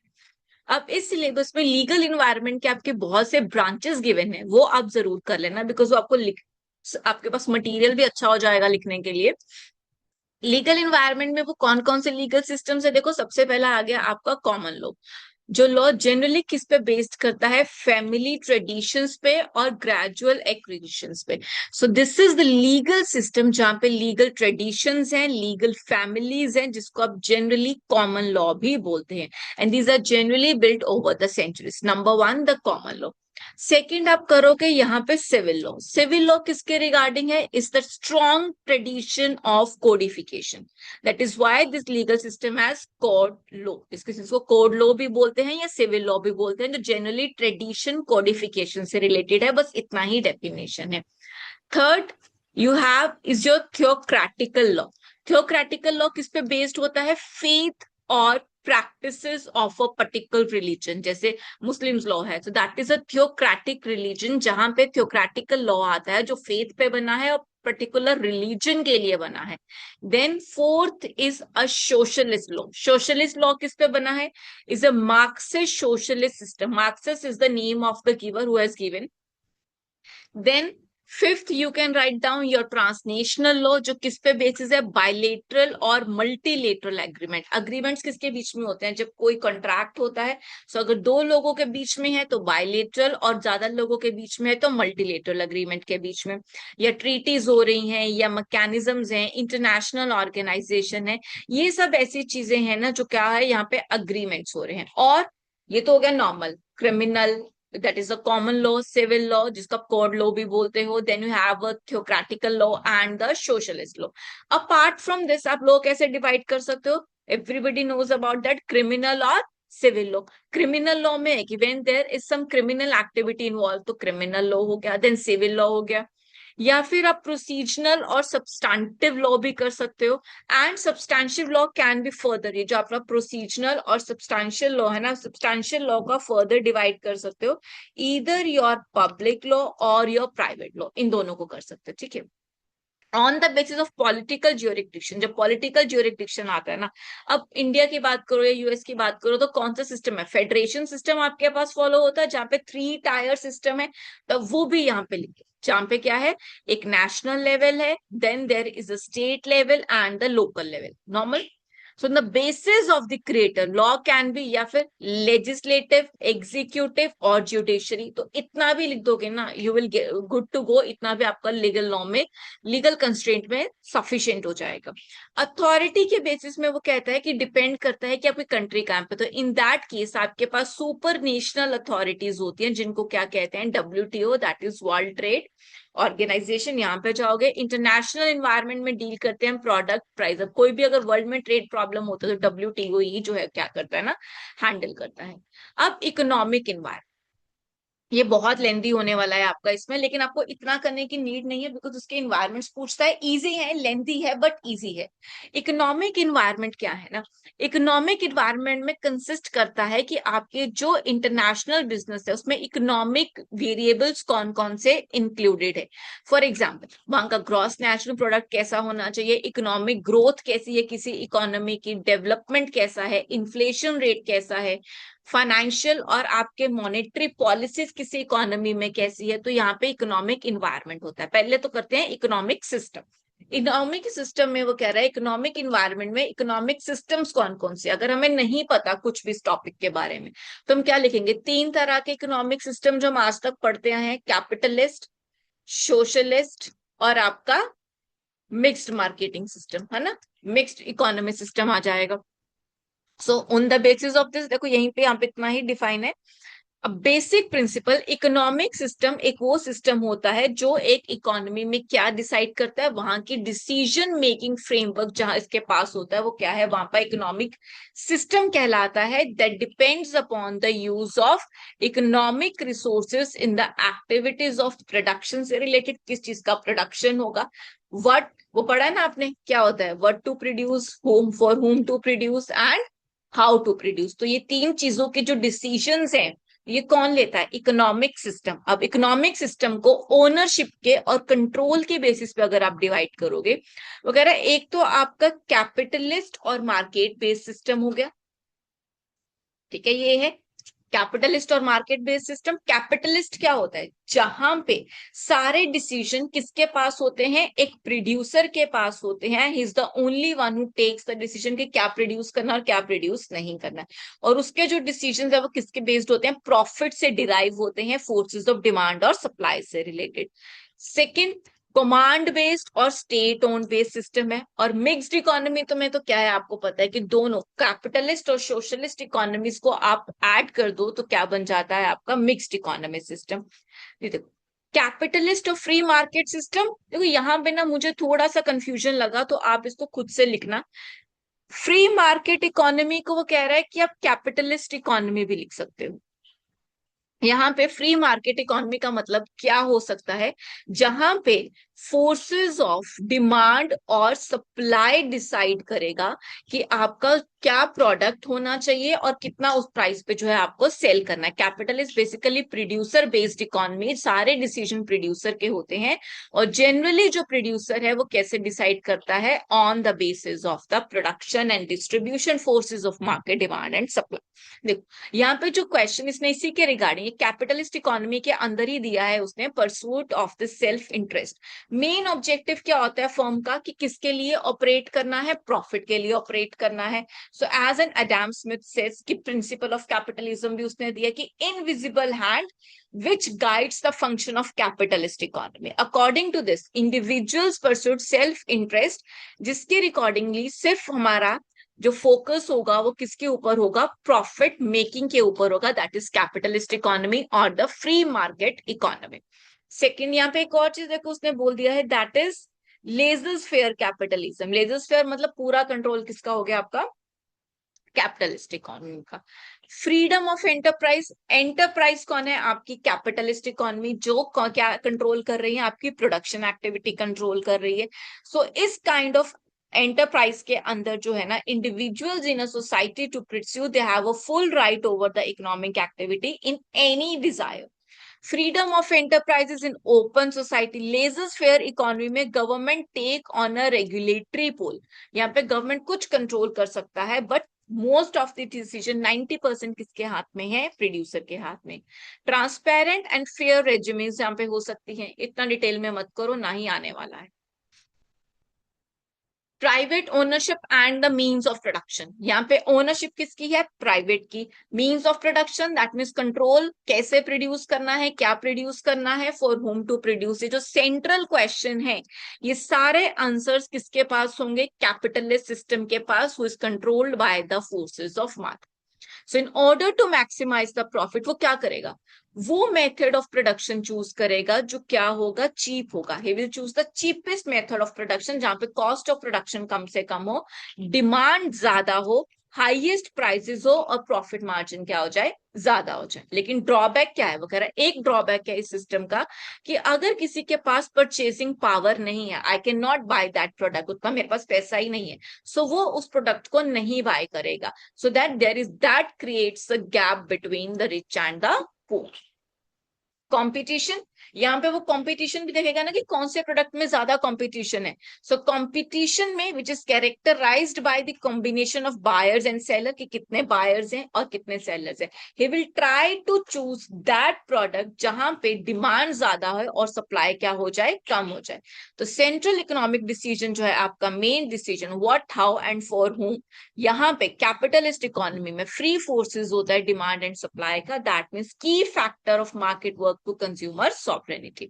You can write down, सिर्फ हेडिंग भी कर लोगे ना इस वाले टॉपिक में पर्टिकुलर, आप बहुत अच्छे से लिख सकते हो, बिकॉज यहाँ पे आपको सिंपली क्या लिखना है ना, आपके free forces of market and supply लिखना है, forum for how to produce का डिसीजन लिखना है, और जो ओनरशिप है, देखो the consumer has given the decide to spend, अब स्पेंड करने का डिसीजन जो किसका है, कंज्यूमर का, and property ownership. Next type of economy क्या, एक हो गया आपका कैपिटलिस्ट और फ्री मार्केट इकोनॉमी, जो एक ही चीज था। सेकंड क्या हो गया आपका, कमांड इकोनॉमी, जो किसके बेसिस पे चलता है, आपका सोशलिस्ट प्रिंसिपल, या मैं जिसको क्या कह दूं, जो क्या होती है आपकी सोशलिस्ट इकोनॉमी। सोशलिस्ट इकोनॉमी में जो मेन आइडिया होता है वो क्या होता है, to the benefit of the society, जहां पे जो डिसीजन है वो कौन लेता है, गवर्नमेंट लेता है। It is based on the theory of communism which is gated by the Karl Marx, कि वो idealistic cashless society, in this system economic activity, चाहे वो आपका what, how and for whom to produce वाला हो, pricing and production decisions हो, ये कौन लेगा, सेंट्रल गवर्नमेंट लेगा। गवर्नमेंट कंट्रोल करेगी, ओन करेगी सारे फैक्टर्स ऑफ प्रोडक्शन, चाहे वो स्टेट ओन फैक्ट्रीज हो, लेबर यूनियंस हो, everything will be controlled by the government here. यहाँ पे free play of market forces नहीं होने वाला है। लेकिन सोशलिज्म एक्टिविटीज का यहाँ पे देखो, आपका जो कैपिटलिस्ट था वहां का ड्रॉबैक था क्या, कि जो लोग जिनके पास पैसा नहीं है, those do not have the purchasing power, वो लोग उस प्रोसेस से बाहर आ जाएंगे, they will not by the product. लेकिन सोशलिज्म में क्या है ना, कि सोशल फैक्टर ज्यादा है, प्रॉफिट प्रेडिक्टेबिलिटी कम है, तो यहाँ पे जो इंसेंटिव फॉर प्रोड्यूसर्स हैं वो खत्म हो गया। वो कहेगा मेरे को प्रॉफिट तो हो नहीं रहा, तो मैं क्यों प्रोड्यूस करूँ, ये सिर्फ गवर्नमेंट के हाथ में रह जाता है। That leads to over production, inefficiencies क्योंकि लोग अच्छे से काम नहीं कर रहे, inflexibility as recurring problems बार बार आएंगी। Founding father of socialism visualise as an ideal society, ठीक है, ये आप इतना करो। मिक्स्ड इकोनॉमी में क्या है, यहाँ पे दोनों है मिलकर के, गवर्नमेंट और प्राइवेट सेक्टर मिलकर कंट्रोल करेगा। इंडिया में क्या है आपका, मिक्स्ड इकोनॉमी फॉलो होता है। The mixed economy exist in between market and the command system, यानी दोनों को मिक्स कर दिया। Characterised by the private enterprises and some sector signified as state ownership, ठीक है जी, आप इतना कर लो। एग्जाम्पल है कि US after the Great Depression countries such as UK, France and Sweden ने दिस मॉडल को अडेप्ट किया, so as India and Brazil. That's it.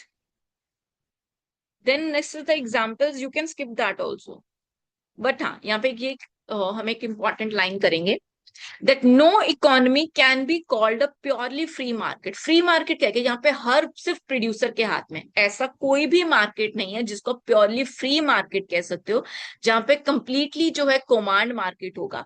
वो कह रहा है गवर्नमेंट का कंट्रोल कुछ डिग्री तक रहेगा ही रहेगा, चाहे 10% रोल हो चाहे 20% हो। ऐसा नहीं है कि 100% रोल जो है वो किसको दे दिया जाएगा, प्राइवेट सेक्टर को दिया जाएगा for producing the activities, for controlling economic activities there should be a role of the government। for example Hong Kong और यूएस, कह रहा ऐसे दो कंट्रीज हैं जो मार्केट एंड स्पेक्ट्रम रिप्रेजेंट करते हैं, दैट इज कमांड सिस्टम। यहाँ पे वो कह रहा है कि गवर्नमेंट का बहुत कम रोल है, लेकिन क्यूबा और नॉर्थ क्यूबा पूरा कम्युनिस्ट कंट्री है, जहां पे पूरा कौन कंट्रोल करता है, गवर्नमेंट कंट्रोल करती है सारे पार्ट, ठीक है जी, clear. Then the transition economy यानी क्या हो रहा है, कुछ ट्रांजिशन हो रहा है, that is shifting from one economy system to another. जो एक इकोनॉमी सिस्टम से निकल करके कहाँ शिफ्ट हो रहे हैं, दूसरे इकोनॉमी सिस्टम पे जो शिफ्ट हो रहे हैं।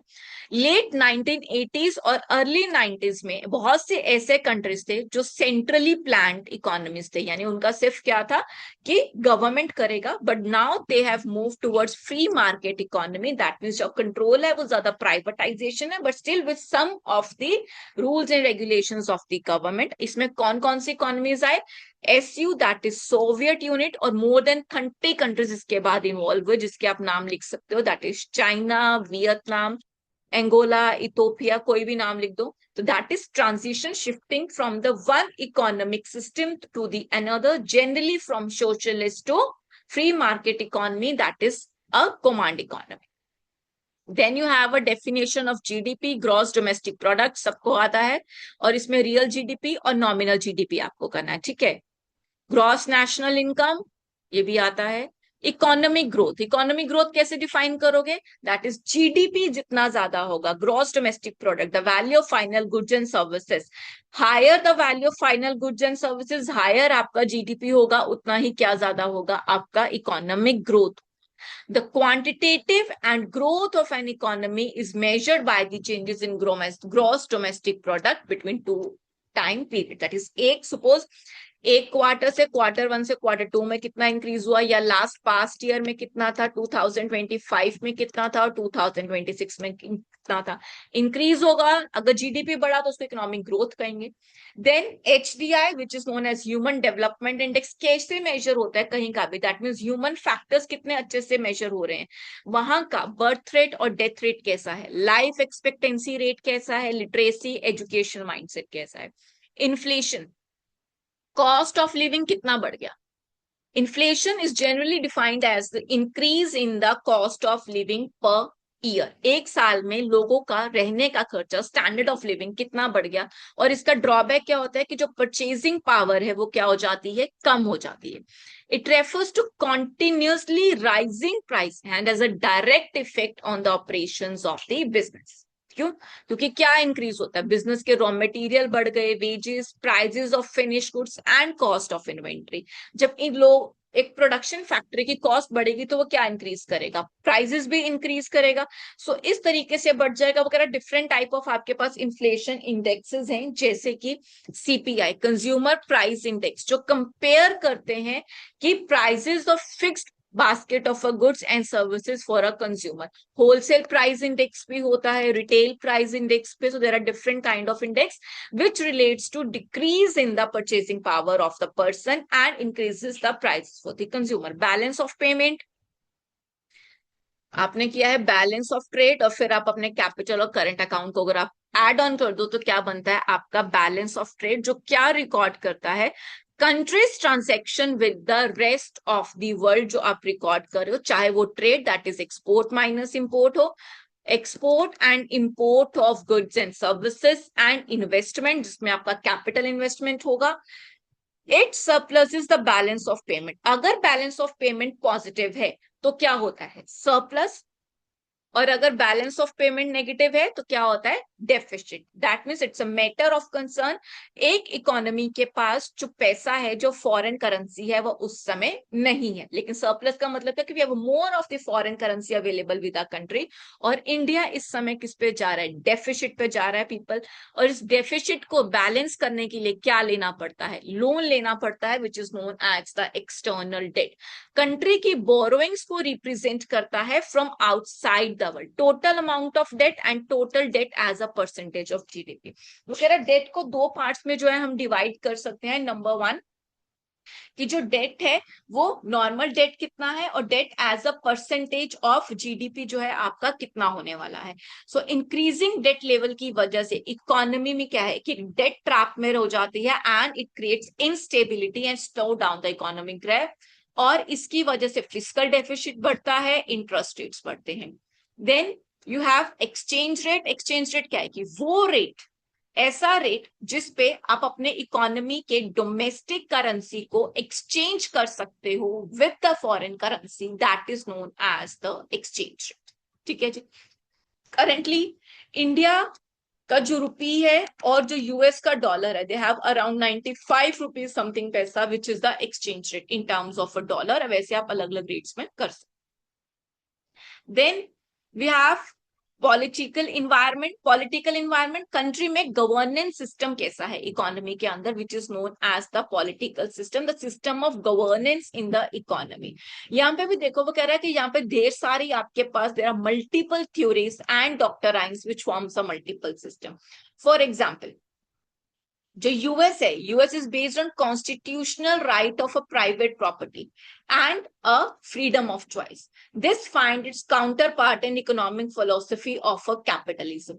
यूएस में जो सारी की सारी थ्योरी है वो किसके बेसिस पे, constitutional right and the private property के बेसिस पे, और जबकि इकोनॉमिक फिलोसफी और कैपिटलिज्म नहीं है। यहाँ पे और कंट्रीज करें, Soviet union, China, Cuba, north, यहाँ की आपने क्या किया, इकोनॉमिक सिस्टम तो पढ़ लिया कैसा है। They follows a communism, that means a command economy, free market economy in which share the ownership of property. Political अलग अलग आपकी आइडियोलॉजी है जिसमें ब्रॉड क्लासिफिकेशन क्या है आपका, कलेक्टिविज्म और इंडिविजुअलिज्म। देखो इसका ओवरव्यू तो आपने पीछे कर लिया हॉफशेट की थ्योरी के अंदर। कलेक्टिविज्म वही है कि सब लोगों को मिलकर के, इंडिविजुअल को लेकर के as a common group define करना, because it's not possible to fulfil the needs of individuals in this society. तो कलेक्टिवली लेना उनकी फिलोसफी को, सबके नीड्स को सेटिस्फाई करना एज अ वर्कर, सबके साथ डिस्ट्रीब्यूशन करना प्रॉफिट्स को, is known as the collectivism. Collectivism is based on the philosophy of great thinker that is Plato, जिसने क्या सुप्रीमाइज किया कि नीड्स ऑफ द सोसाइटी पे फोकस करना चाहिए सबके लिए as a whole, not only the individual. फिर उसकी बेसिक टीचिंग जो थी मार्क्सिज्म की, they analyse the difference between, उन्होंने क्या किया, एक कैपिटलिस्ट ओनर है ना, they emphasise the difference between the capitalist owner and worker. जो कैपिटलिस्ट ओनर है, कैपिटलिस्ट तो क्या करेगा, अपना प्रॉफिट मैक्सिमाइज करेगा, और वर्कर को क्या मिलेगी, सैलरी करेगी। So in the distribution of the profit of enterprise, उसने बोला कि कैपिटलिस्ट सिस्टम अगर होगा ना, वो सिर्फ अपने प्रॉफिट पे जो है फोकस करेगा, वो एक्सप्लॉइट करेगा वर्कर्स को, क्योंकि वो तो क्या कर रहा है, अपने वेजेस के लिए काम कर रहा है, उसको वेजेस वो कम देगा, so he may get enable to get a fair wages. तो उसने एडवोकेट किया कि स्टेट ओनरशिप पॉलिटिकल सिस्टम लगाओ of production and distribution, which is shared by the society, यानी उसका जो बेनिफिट है वो सोसाइटी में शेयर होगा as a whole rather than individual capitalist, यानी एक इंडिविजुअल को पैसा नहीं मिलेगा। लेकिन 20th सेंचुरी के अंदर इस थ्योरी को भी दो डिफरेंट पार्ट्स थॉट्स में डिवाइड कर दिया, एक कम्युनिज्म और सोशल डेमोक्रेसी। जैसे हमने बात की, कम्युनिज्म क्या हो गया आपका कैपिटलिस्ट, सोशल डेमोक्रेसी क्या हो गया सोशल। तो उन्होंने बोला कि सिर्फ सोशली अगर लोगों को पैसा देंगे तो इकोनॉमी का ग्रोथ, जीडीपी डेवलपमेंट कभी नहीं हो पाएगा। इसीलिए इस थ्योरी को दो पार्ट्स में डिवाइड कर दो, एक आपका कम्युनिज्म और एक आपका सोशल डेमोक्रेसी। कम्युनिज्म में बोला कि ठीक है, थोड़ा कमांड सिस्टम फॉलो करते हैं, मार्केट फोर्सेस और सप्लाईज को फॉलो करते हैं, वहां से प्रॉफिट अर्न करते हैं और उस पैसे को यूज करते हैं फॉर सोशल डेमोक्रेसी, जहां से लोगों के बेनिफिट के लिए क्या लगाया जाए, पैसा लगाया जाए। This is how it has been divided. Then communism और सोशल डेमोक्रेसी हो गया। इंडिविजुअलिज्म आपको पता है कि दैट इज एवरीबडी, फोकस जो है वो किस पे होना चाहिए, इंडिविजुअल्स की नीड पे होना चाहिए, is the part to wellbeing of the society as a large. पूरे को तो करना ही है, साथ ही साथ इंडिविजुअल्स की बेनिफिट को भी देखना है, is collecting the wellbeing of individual. अगर इंडिविजुअल के वेलबींग्स को देखा जाएगा, it will bring a part for the benefit of the society as a large. ठीक है जी। इन कॉन्ट्रास्ट टू, ये किसके कंपैरेटिवली उल्टा था, कलेक्टिविज्म, यानी सबको एक साथ देखने के। इंडिविजुअल स्ट्रेस था। अब इंडिविजुअलिज्म में किस पे स्ट्रेस आया कि इंडिविजुअल को देखो कि उसको क्या चाहिए, उसका इंटरेस्ट क्या कहता है। It's a teaching, the basis of individualism are the teaching of Aristotle, who argued that individual diversity and private property of ownership of the property are far more productive than communal। तो इनका यही था कि individual के लिए focus करो, private resources पे ज्यादा फोकस करो। वो कह रहा है प्राइवेट ओनरशिप आज much more productive than communal.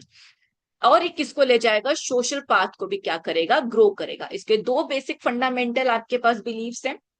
Number one, the guarantee of individual freedom and self expression. अगर आप गारंटी देते हो कि एक इंडिविजुअल से उसके राइट्स नहीं छीने जाएंगे, उनको फ्रीडम दी जाएगी, self expression, he should have the right to express him और सेल्फ एज, ये उसका एक एब्सोल्यूट राइट होना चाहिए। और इंडिविजुअल सेल्फ इंटरेस्ट किसको ले जाएगा, आपके एक self welfare of the society. ठीक है। अब इसमें एक और लाइन है, that is underlying ideology conflict. ये जो आइडियोलॉजी थी, इंडिविजुअलिज्म करोगे तो कलेक्टिविज्म इफेक्ट होगा, और कलेक्टिविज्म होगा तो क्या होगा, इंडिविजुअलिज्म इफेक्ट होगा। So it become the basis of cold war. तो उस समय जब कोल्ड वॉर हुई, ये रीजन बन गई ये दोनों theories to the World War end. So you may get a question, what are the reasons for the World War, और इसको कैसे आप एक्सप्लेन करोगे। ठीक है। Last topic you have is the democracy. सबको पता है, for the people, to the people, how the people, जहां पे people directly elect through their elective representatives and decides the rules of the government. So individualism has strong culture। यहाँ पे individualism को focus कर दिया कि ठीक है, आप लोग सिलेक्ट करो कि किस गवर्नमेंट को, किस पर्सन को आपको सिलेक्ट करना है। क्या फीचर होता है कि फिक्स पीरियड ऑफ टाइम के लिए एक पर्सन जो है आपका रिप्रेजेंटेटिव रहता है। उस इंडिपेंडेंट जुडिशरी के पास राइट जाता है आपके इंडिविजुअल प्रॉपर्टी और राइट्स एक्वायर करने का। आप अपना ओपिनियन उसे बता सकते हो, एक्सप्रेस कर सकते हो, accessibility to decision making. Next, democracy India में होता है, यही ऊपर लिखा है। Last you have totalitarianism and political risk. ठीक है, थोड़ा ही रह गया है।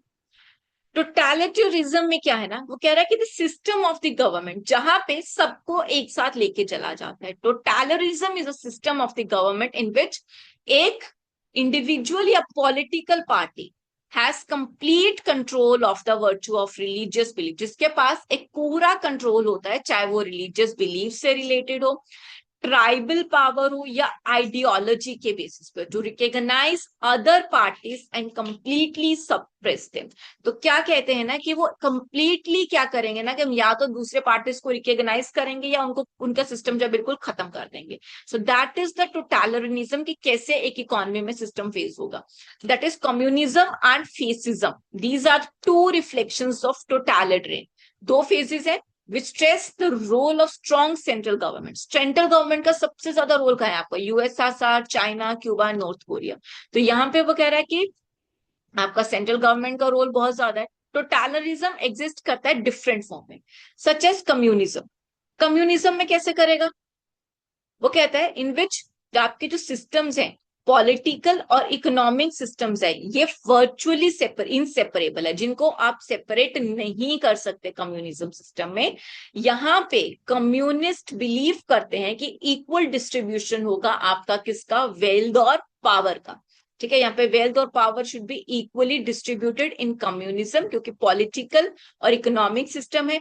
पॉलिटिकल से आपका पावर आ गया और इकोनॉमिक से आपकी वेल्थ आ गई। Therefore, the government owns all property, इसीलिए गवर्नमेंट क्या करेगी, सारी प्रॉपर्टी ओन करेगी और सारे डिसीजंस किसके होंगे, गवर्नमेंट के होंगे, regarding production and distribution of the goods and services वगैरह। लेकिन 1990 में कम्युनिज्म आपका कोलैप्स हो गया ऑल ओवर द वर्ल्ड।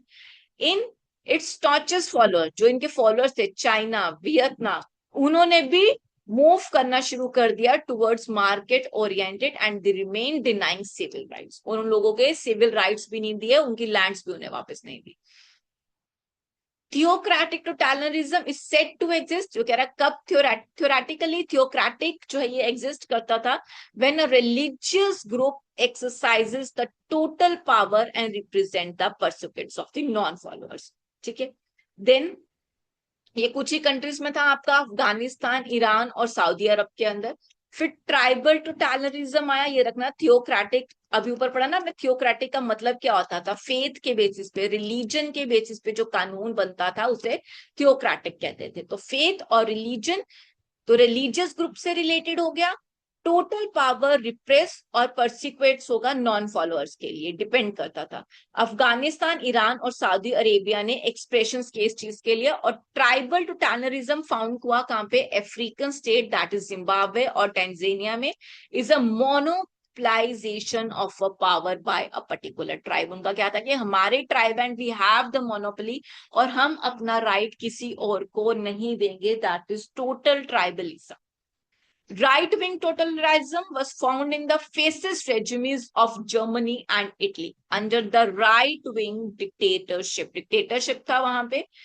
उस समय बेसिक फीचर क्या था इस गवर्नेंस का, दैट ऑल्दो परमिट, ये परमिट करते थे कुछ इंडिविजुअल इकोनॉमिक फ्रीडम, परमिट तो करते थे, लेकिन साथ ही साथ पॉलिटिकल फ्रीडम क्या करते थे, उनकी रेस्ट्रिक्ट कर लेते थे। इंडिविजुअल्स का इकोनॉमिक फ्रीडम क्या है, मतलब आप लैंड ले लो, जीडीपी या प्रोडक्ट कुछ भी खरीद सकते हो, लेकिन पॉलिटिकली आप इस इकोनॉमी के अगेंस्ट कुछ नहीं कह सकते, आप इस पर्सन को कुछ नहीं कह सकते, यू डोंट। अभी आपने पढ़ा ना द पावर डिस्टेंस इंडेक्स, तो ये पावर डिस्टेंस इंडेक्स से रिलेटेड है, जहां पे पॉलिटिकल फ्रीडम को वो रेस्ट्रिक्ट करते थे। That means power distance index वहां पे ज्यादा था, इन इक्वालिटी ज्यादा थी, इनजस्टिस ज्यादा था। यहाँ पे टोटलिटरिज्म में ना व्हाट वी हैव सॉ कि यहाँ पे बहुत टाइप ऑफ डिफरेंसेस हैं, तो ये आप अच्छे से करना। टोटलिटरिज्म इसके बेसिस पे अगर आपके पास आया तो विदाउट रीडिंग, अगर आपके पास इंफॉर्मेशन नहीं है तो आप नहीं कर पाओगे। Last topic, political risk. किस किस तरह के पॉलिटिकल रिस्क जो है इज एन इकोनॉमी में अवेलेबल है। सिविल डिसऑर्डर, कंट्री में अगर कोई कानून नहीं रहा, किसी भी तरह की वॉर हो गई या कुछ सिविल डिसऑर्डर हो गया, सो उस तरह से economic condition, human rights violations में बहुत ज्यादा प्रॉब्लम होगी। एक्सटर्नल रिलेशंस हो गए, differences between the host country, जो आपकी बाहर की कंट्री है, या अगर कोई इंटरनेशनल बिजनेस है जो एक इकोनॉमी में काम कर रहा है, जहां पे वो रह करके काम कर रहा है, अगर वहां की होस्ट कंट्री में कुछ प्रॉब्लम्स हो गए आपके होम कंट्री के साथ, तो हो सकता है आपके डिस्ट्रप्शन, जो कंपनी वहां पे होस्ट कंट्री में है वहां पे उनके काम में डिस्ट्रप्शन हो जाए, सप्लाईज लॉस्ट हो जाए और मार्केट लॉसेस हो जाए। Then changes in the political leadership, अगर पॉलिटिकल लीडर्स चेंज हो गए, नेता लोग चेंज हो गए हैं, तो हो सकता है जो एग्जिस्टिंग कॉन्ट्रैक्ट्स दूसरी इकोनॉमीज के साथ वो चेंज हो जाए, that may lead to breach of the existing contracts and take over of the parties. Then type of the political risk, किस किस तरह के पॉलिटिकल रिस्क जो है आपके पास इन्वॉल्व है, this is the last topic. Ownership risk, then you have the operational risk and the transfer risk. क्या होता है, वो कहता है ओनरशिप रिस्क है। ओनरशिप का मतलब है कि किसके पास ओनरशिप है, so it likely to change in the current ownership और governance structure of the TNC. So this can be through nationalise. किस तरीके से ओनरशिप चेंज हो सकती है? या तो नेशनलाइजेशन, एक एग्जिस्टिंग एंटरप्राइज का चेंज हो जाए। नेशनलाइजेशन का मतलब कि जहां पे वो एक फर्म जो है जिस कंट्री में वो एस्टैब्लिश है, वहां के नेशनलाइजेशन में। अब सपोज क्या होता है ना, एक कंट्री ने, अफगानिस्तान पे तालिबान ने पूरा कब्जा कर लिया, तो वहां की जो नेशनलाइजेशन है अफगानिस्तान की, वो क्या हो गई? चेंज हो गई। सो दैट इज, अगर वहां पे नेशनलाइजेशन चेंज हो तो वहां पे ओनरशिप इफेक्ट हो जाता है। माइल्डर फॉर्म ऑफ ओनरशिप में रिस्क में arise out of change in investment rules that force firms to reduce their stake. तो यहाँ पे क्या होता है ना, उनको अपने स्टेक्स कम करने पड़ते हैं। फॉर एग्जाम्पल वगैरह ownership with the local firm share करनी पड़ सकती है। जैसे 1917 में इंडियन गवर्नमेंट ने एस्टैब्लिश किए such rules that resulted in strategic shift towards unrelated diversification. Indian e commerce space में वॉलमार्ट ने किसको एक्वायर कर लिया? फ्लिपकार्ट को, through purchase of 75% of the share, lead to change in ownership structure and operating for Indian TNC. Then operational risk, कि वहां पे operate कौन कर रहा है, होम कंट्री ऑपरेट कर रही है या आउटसाइड कंट्री कर रही है। अगर एफडीआई, अगर इंडिया ने अलाउ किया है 100% FDI in the market place, यानी 100% एफडीआई फॉरेन डायरेक्ट इन्वेस्टमेंट हो सकता है, एंड डिसअलाउ, अगर इन फ्यूचर उसने डिसअलाउ कर दिया, तो ऑपरेशनल रिस्क जो है वो प्रॉब्लम में आ गया। That is rules of the game. Under this foreign firm operates, firm इसी के अंडर ऑपरेट करती है। ई कॉमर्स में इंडिया ने 100% एफडीआई मार्केट प्लेसेस को ऑफर किया कि आप 100% अपना इन्वेस्टमेंट कर सकते हो। एंड डिस अलाउस, लेकिन अलाउ कहां पे है? डिस अलाउ कहां पे? इन्वेंट्री बेस्ड मॉडल, जहां पे इन्वेंट्रीज होंगे। Market operators can not hold inventory.